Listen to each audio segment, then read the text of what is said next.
engines of war can change their way. We imagine our lives will be. The March family are on their way. Meg, Joe, Meg, and Amy.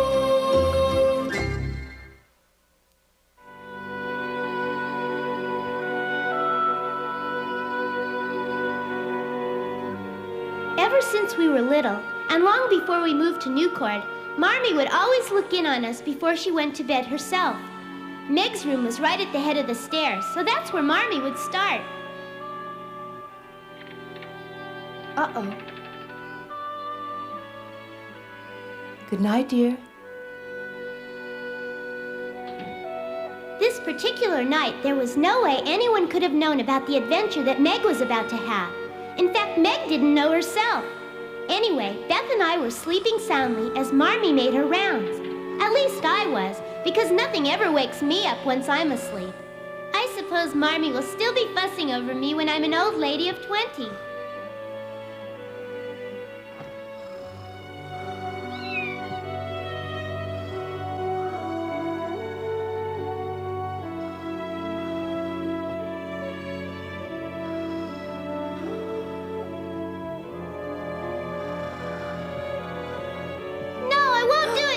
Oh.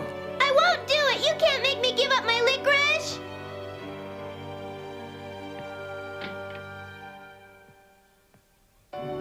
Oh. Susie, you put that right back in the bag this very minute, you hear?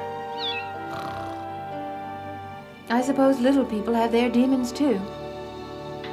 And as Daphne hurried down the poplar-lined lane, Hugo spurred the mighty stallion in her direction. Her heart pounded in anticipation of their meeting after so many months of being separated. It's past midnight, Joe. I'm just finishing up now, Marmee. If I'm going to be a great novelist, I've got to burn the midnight oil. Oh, but you can't become a great novelist if you don't get plenty of sleep. After all, your brain needs to rest, too. I know that, Marmee, and I'll get plenty of sleep right after I finish this chapter. You promise you'll go to bed then? As soon as Hugo finds Daphne. Oh, my. I hope he finds her soon.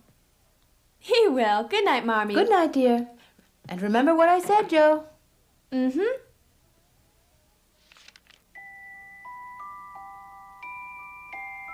The world seemed electric as she reached the end of the lane.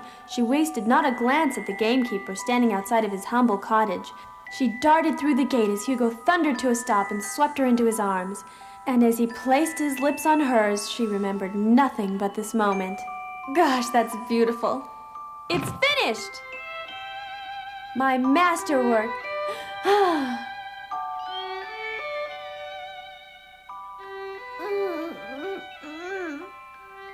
Why am I having such trouble falling asleep?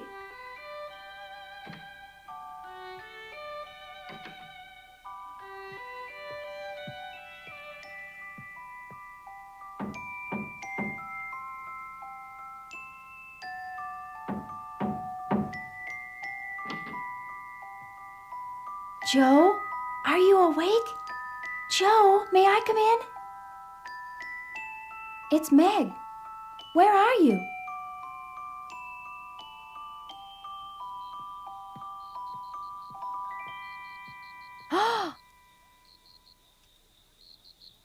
Joe, have you gone completely out of your mind? I'm contemplating the moon. It's beautiful. Why don't you come out and join me, Meg? No, thank you. It's too cold. You couldn't get to sleep either, huh? I've just created a masterpiece, and sleeping is absolutely the last thing on my mind. Can you imagine the feeling, Meg? I'm afraid I can't. I've never written a masterpiece. I know why you can't sleep. Why? It's simple. To a trained observer of the human condition. A trained observer? Well, by all means, enlighten me. As a matter of absolute fact, it's a question of deductive reasoning, easily understandable. I admit I'm impressed. Tell me, Professor, what is my main problem? Well, I'd say that you are in love. Me? I'm what? In love. It's simple. No, I'm not. Well, of course you are. With Mr. John Brooke. I don't believe a word of it. What I really feel for John is just a great deal of respect. I heard that when his father passed away, John had to provide his own education and he had to become a self-made man. I knew it. You're in love. Don't be silly. I'm not in love with him at all. John is merely a good friend, that's all. Well, what would you want in a man then if you were in love? Well, let's see. I'd like him to be rich so we could live in a fine house with servants. And I would have beautiful dresses and a liveried chauffeur to drive my carriage. And of course we'd have lots of parties and fancy dress balls where we would dance the nights away. And that's just for starters. But the most important thing of all would be that my husband would have to adore me above all other women. Well, that rich part does put poor old John out of the running, doesn't it? That ought to be obvious, Joe. What's obvious is that I was right. Huh? You can't sleep because you planned on marrying a rich man and fell in love with a poor man instead. It's perfectly obvious. I'm really glad that you came and asked me to solve your romantic dilemma for you, Meg. Still, it's a perfect shame about poor Mr. Brooke. What do you mean? Well, it's only that he's so desperately in love with you, it's a shame he can't have you. You mean to tell me you didn't know? Not for a minute. Believe me. You have only to gaze into his eyes. I can tell that he longs to crush you to his breast. You're a hopelessly romantic imbecile, Joe. Is your insomnia cured? It most certainly is. Your romantic drivel has put me to sleep. Good night. Good morning. Oh well, who expects gratitude? Whoa! Oh! Oh! Oh! Oh! Oh! Oh! Oh! Maybe I was too mean to Joe. Joe, I'm sorry. I really didn't mean to be so abrupt. Huh? Josephine? Where are you? What are you doing down there? My goodness! I'm all right. Only thing is, I don't think I'll be doing much sitting for a few days. Gotta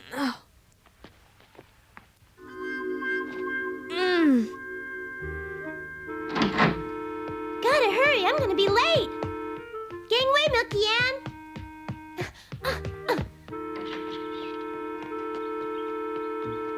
Looks like somebody's late again. Come in. I'm ready. Oh, Meg, will you help me, please? What is it? My hair's gotten so long it takes forever to get the snarls brushed out in the mornings.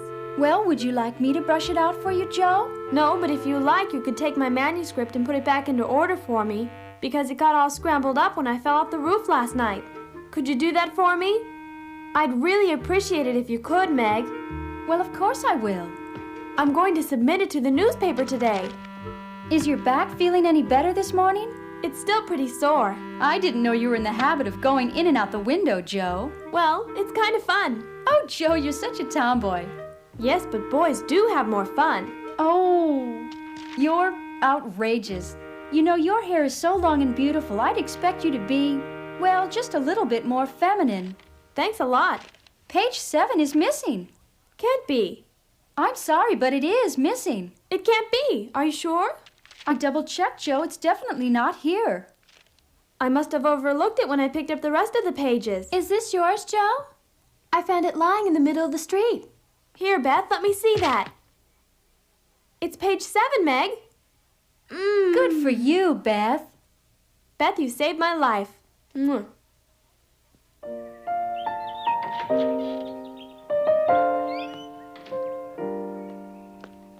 Mr. Brooks coming to see us. I see him, so what? Just look at the expression on his face. Even from here I can tell that he's a man driven by a violent inner need for love. Oh, hogwash. Good morning, Meg. You're looking radiant. Good morning. Good morning, Mr. Brooke. Lovely day, isn't it? Oh, good morning. Mr. Brooke, you mustn't pay any attention to Meg. Confidentially, I understand she had a very bad night, but it's all worked out fine now. Are you coming, Joe? Well, gotta be going.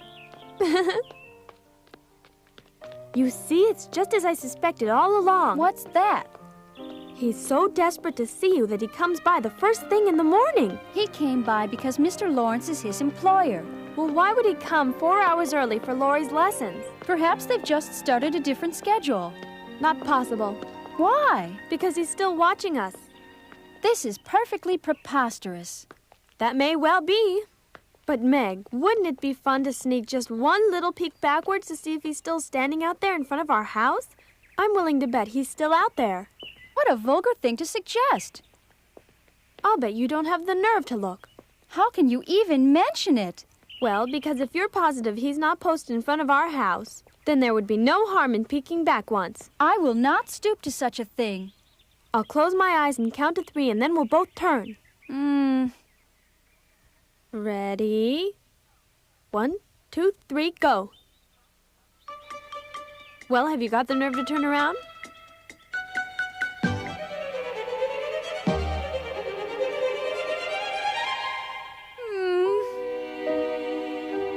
What did I say? Told you so.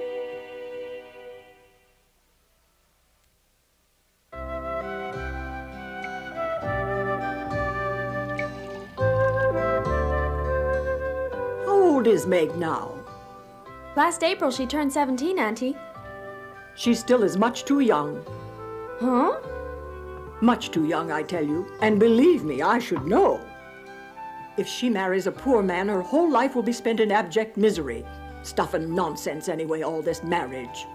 She says that the most important thing she looks for in a man is that he have plenty of money. Well, that's encouraging. I'm glad to see that one woman in the March family has some sense. I couldn't agree with you more, Auntie.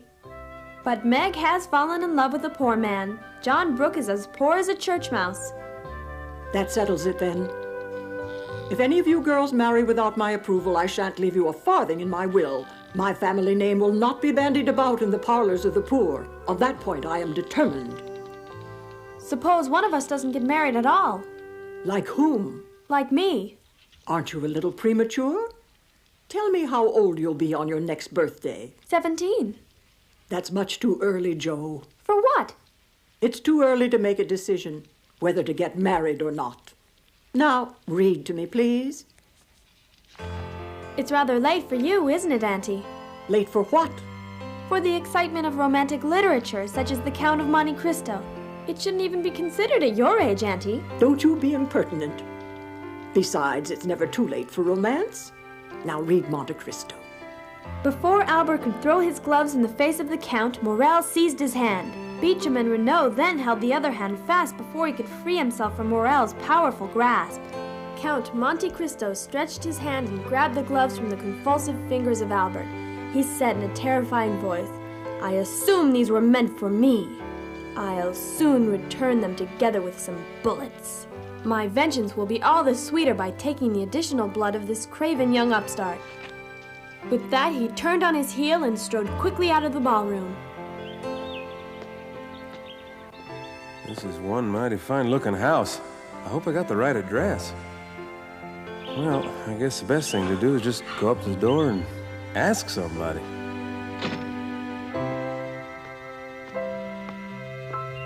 Bring me the pistol with the ivory handle. I wish to do some target shooting. Perhaps I'll use that one to deal with my young challenger. The servant bowed, knowing that no one could challenge his master with pistols. Sure do hope Miss Jo is here. This could be mighty embarrassing if she's not. He held his gun in his right hand, and at the moment he aimed at the target, a servant came in, followed by a woman. She was heavily veiled, and Edmund didn't recognize her at first. "Yes, madam?" he asked. "What is it you want of me?" He peered sharply at her. The mysterious visitor, clasping her hands together, cried out in a despairing voice, "Edmund, please don't kill my son!" The Count retreated with a startled expression, and the gun dangled limply from his hand. "What was that you called me, Madame Monsieur?" "It was your name I called, Edmund." With that, she flung aside her veil and revealed herself to him. "Did you think that you could deceive me, Edmund? I am probably the only one who could never forget. And now you intend to commit murder on my son!" Recovering himself, the Count gazed coldly at her. "What would you have me do, madam? He has challenged me." What's wrong? Why did you stop? "I thought you might be getting sleepy, Auntie." Why, that's absurd. Why would I be sleepy in the middle of the afternoon? Well, my dear, you're the one who is sleepy. I'm sorry, Auntie. I'm afraid I didn't get enough sleep last night. That will teach you to dream about romance. Now read on, child. Huh? Don't break it down. Come on in. You know I don't like to be disturbed when Joe is here. This had better be important to cause this disturbance. Well, what's the matter? Have you forgotten how to talk? Ma'am, I'm so sorry to interrupt, but there's a black man calling himself John Murphy waiting at the front door. Well, what does he want? Well, the man told me to tell you that he knows Miss Josephine and that he's a friend of the family. Yes, I do know him. How on earth? Well, we found him hidden in our shed in Pennsylvania because Confederate soldiers were chasing him after he made a break for freedom. So we sheltered him until the Confederates were driven out, and then helped him to get away. We sneaked him onto a train bound for safe territory, and that was the last we saw of him.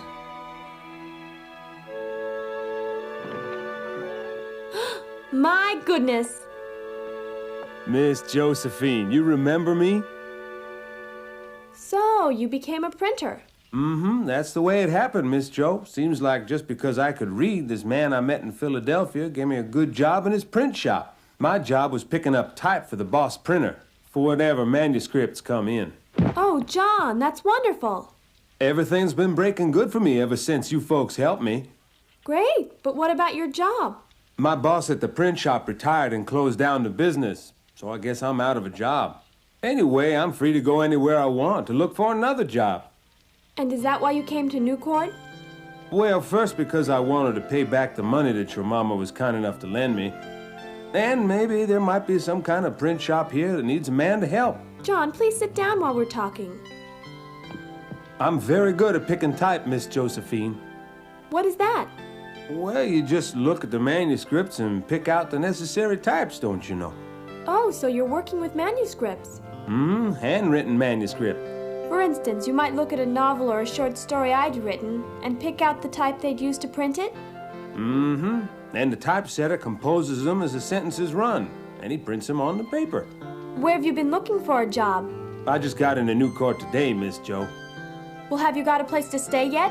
The quarters at the Slavery Emancipation Society. Are you in a hurry, John? Do you have anywhere to go right now? Well, I'd like to go visit your mother and pay back the $20 that I borrowed from her. You can go home with me. That'll work out fine. I just have to stop at one place first, okay? Yes'm. If you young people have finished your conversation, I'd like Joe to continue reading to me. Oh, Auntie, would it be all right with you if I finished reading the book tomorrow instead of today? But, dear, we were interrupted right at the most exciting part of the story. Oh, but just think about it, Auntie Marge. It'll be that much more exciting tomorrow. Maybe it will be, but I'm not pleased. Oh, anyway, Auntie dear, I've got to attend to my own novel today. Heavens, that's right. I have a budding novelist right in my family. My latest novel may not win any literary prizes, but I'm hoping at least somebody may buy it.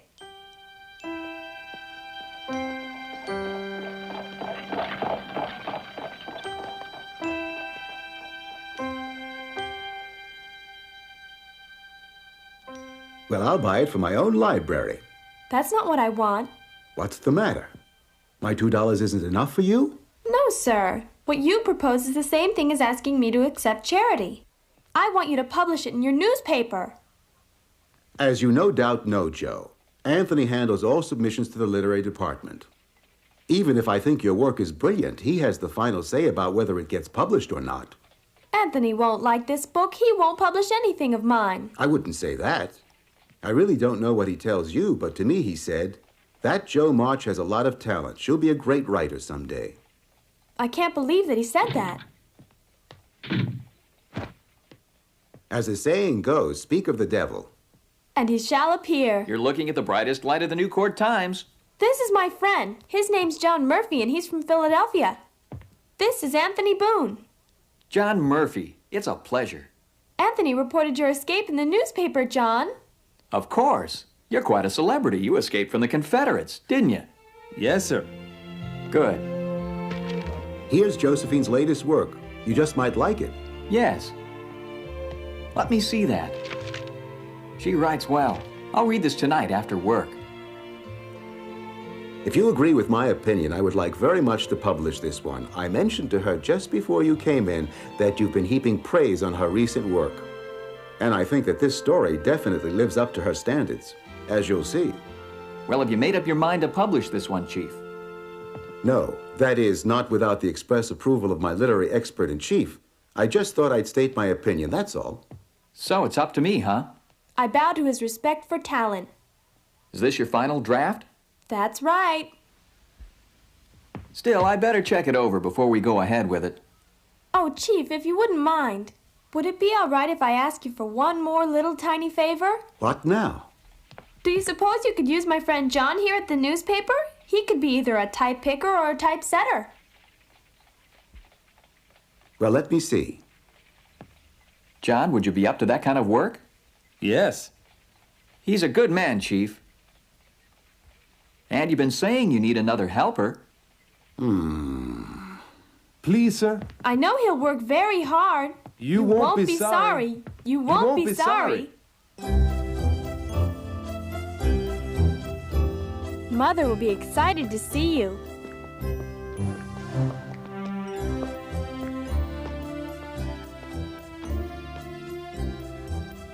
Well, what are you waiting for?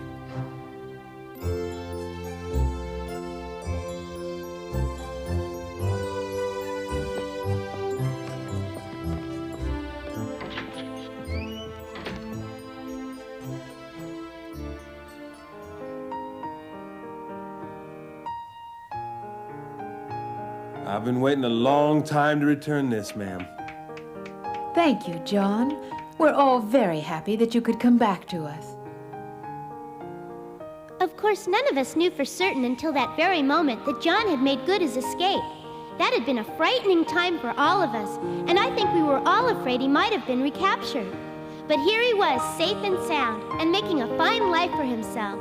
Now if only Father would come home. That's what we're all hoping for.